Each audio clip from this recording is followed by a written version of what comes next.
Dok, apa saja sih resiko ibu hamil di masa pandemi ini? Sebenarnya posisi ibu hamil itu jelas imunitasnya lebih rendah ya dibandingkan kalau dia sedang tidak hamil. Jadi ya sebaiknya memang kepada ibu hamil itu lebih berisiko, lebih rentan terhadap terpaparnya COVID. Ya. Maka diharapkan untuk ibu hamil ya bisa mencegah lah, jangan sampai tertular terjadinya COVID, karena gejala yang timbul pada ibu hamil itu sama dengan orang yang tidak hamil ya, dari ringan, sedang, bahkan bisa berat.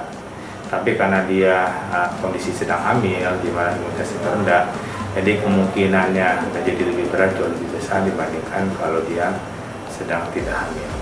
Kapan vaksin COVID-19 dapat diberikan ke ibu hamil, Dok? Vaksin ibu hamil itu sebaiknya diberikan pada usia hamil di atas 12 minggu ya. Karena diharapkan setelah 12 minggu, karena sebelum 12 minggu itu jadi perkembangan awal janin, jadi ditakutkan terjadi kelainan bawaan pada janin. Sedangkan untuk vaksin itu sendiri, seperti yang telah ditetapkan oleh Kemenkes, ada 3 vaksin yang dianjurkan untuk diberikan pada ibu hamil. Yang pertama ada Sinovac, kedua dari yang mRNA itu adalah Moderna, dan Pfizer yang dianjurkan oleh dari Kemenkes dan dari Perhimpunan Obstetrik Ginekologi Indonesia. Apa saja sih syaratnya, Dok? Syarat untuk pemberian vaksin pada ibu hamil intinya adalah pada ibu hamil tidak terjadi tanda-tanda preeklamsi ya, di mana tensinya tidak lebih dari 140 mm Hg.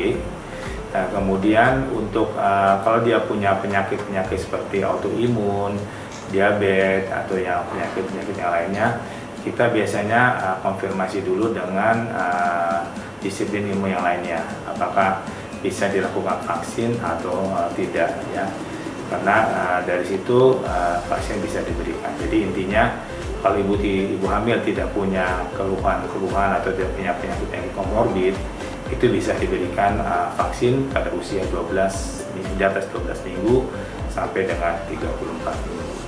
Apa sih persiapan ibu hamil untuk persalinan di masa pandemi ini, Dok?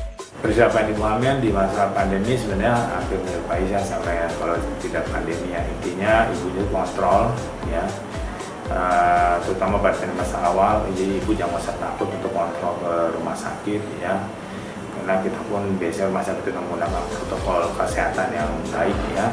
Kemudian makan makanan yang bergizi ya, patuhi dengan protokol kesehatan seperti 5M ya, mencuci tangan, memakai masker, menjaga jarak ya. Kalau bisa sebisa mungkin ibu menjaga supaya tidak sering keluar rumah, kemudian mengurangi untuk ke tempat-tempat yang kerumunan. Intinya itu aja sih, sama ditambah mungkin ibu hamil bisa dengan berjemur di jam-jam 10 sampai jam 11, itu nggak perlu lama-lama, sekitar 10 menit aja ya, itu bisa meningkatkan imunitas. Di samping juga bisa meningkatkan kadar vitamin D3 di dalam tubuh ibu hamil.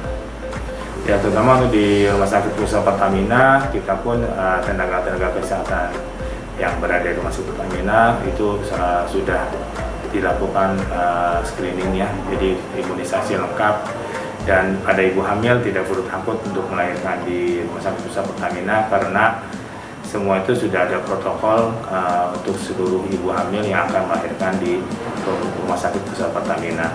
Di samping itu juga para ibu hamil bisa melakukan telemedicine kalau seandainya ada keluhan-keluhan yang tidak terlalu urgent dan tidak perlu melakukan tindakan USG, bisa melakukan telemedicine oleh dokter kandungan yang berada di Rumah Sakit Pusat Pertamina. Salam sehat.